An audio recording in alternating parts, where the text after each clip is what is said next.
So this also is a competition edition, which means it's a little disappointing in terms of not getting any launch control. And that of course is what the Quattro brand stands for. That are not fake. I don't think it has launch control. I always like it when I'm taking a look at this 250.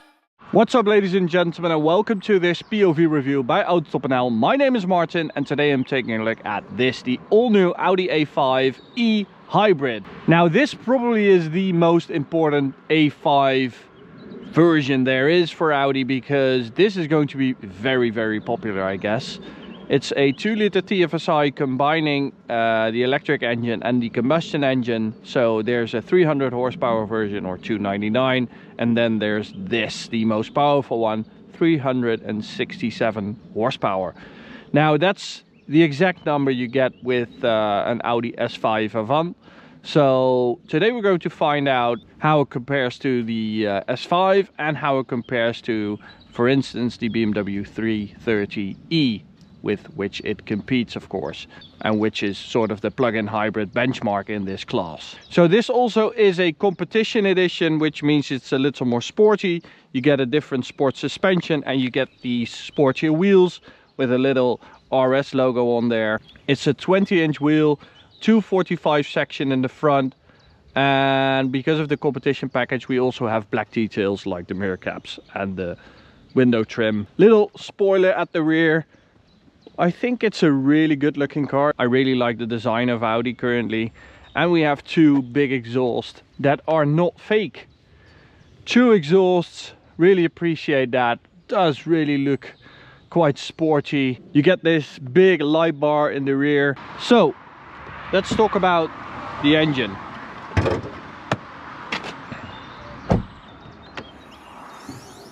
So this is a 2-liter straight 4 turbocharged engine, 252 horsepower, and it's coupled to a 7-speed S-tronic gearbox, which also holds the electric engine, and it adds another 47 horsepower for the base version, or an extra 125 horsepower for this version, the most powerful one with 367 horsepower. 0 to 100 5.1 seconds, and top speed 250.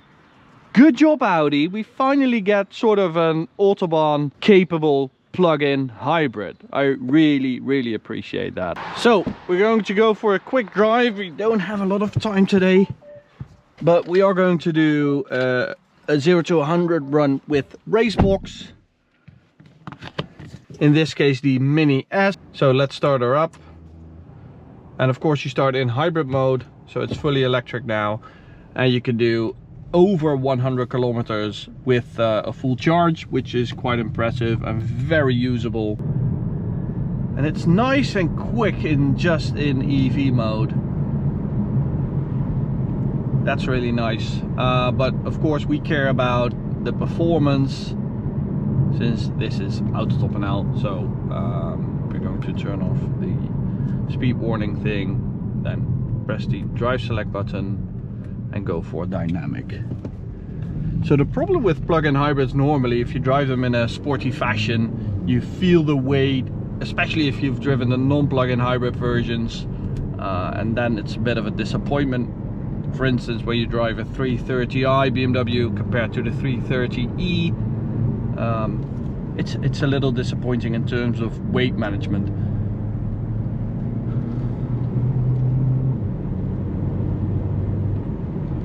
This, however, feels more like it's made to be a plug-in hybrid. You can feel that the weight is very low down, and it sort of works with the sportier suspension setup that this competition model has. It's a very dynamic car, really. Feels very secure, and that of course is what the Quattro brand stands for. Very secure driving, but it can also be very sporty, like with an Audi S5 Avant. Now this, in terms of handling, is up there with the Audi S5 Avant. I really didn't expect it to be, but it really is very impressive what they've done with the handling. You can feel that big electric power on the rear axle, so you can feel it sort of rotate. Yeah, it's really, really good. It feels like the weight is just very secure and low down, and you feel confident pushing this car on a road like this. It's not a challenging car, I would say, but it feels right at home doing this. And the power delivery is also very smooth and very linear. It is a bit asthmatic, revving it up to 6,000 RPM. This definitely is a mid-range drivetrain. So you're basically better off just leaving it in sport mode, I guess, for the DSG gearbox, S-tronic gearbox. It knows what you want to do, and as you can see, even though we're an S, it sort of upshifts to generate more torque. Really, really like that. The whole balance of the car is just really good, and that's because it's on the new PPC platform, and they've definitely leveled up with that platform. Really impressive what they've done. Honestly, the difference with an S5 in terms of driving dynamics isn't all that big. I never feel like I'm dragging along this big battery, even though it does have a big battery. It really doesn't feel like that. Good job, Audi. This is a really good car. So I guess we also have launch control. Let's give that a try. Easy button, like that. Don't have to go into the menus for that. Really good. Let's see what it does, 0 to 100. Not getting any launch control. I don't think it has launch control. So we're just going to gun it.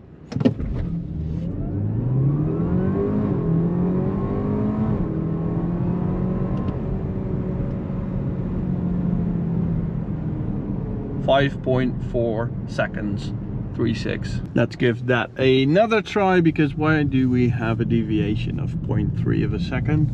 Maybe if we turn traction control all the way off, it'll like that.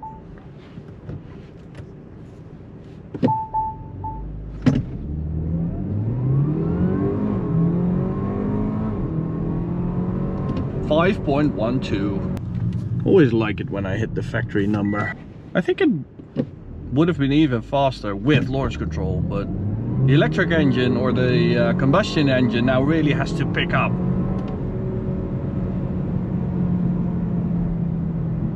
And that's a 5.4 again. Not sure what's happening here, but it did what it should do, so I'm happy.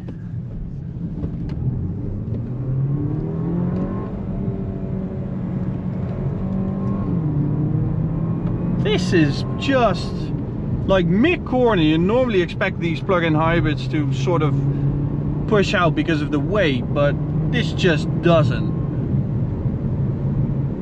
And the drivetrain just feels very, very convincing. Doesn't feel too front-wheel driven at all. It's really managing the power through the four wheels. It's an Audi, so it's quite neutral, but it just feels so well balanced that it just doesn't limit you in any way. Very nice. That mid-range torque is what this car is all about. So I did do a little run on the Autobahn, but I just recorded it with my phone for an Instagram reel. So if you want to check that out, like 100 to 250, go check out our Instagram and you'll find the reel over there. Maybe it will allow us to brake boost the engine a bit in manual mode. Let's give it a try.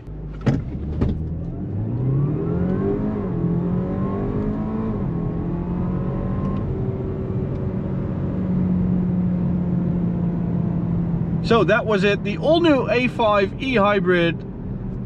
Very, very good car, and BMW has definitely got their work cut out for them with the new 3 Series, because this is a lot better than the current 330e, and it's just a cracking car, and it can really compete with the S5.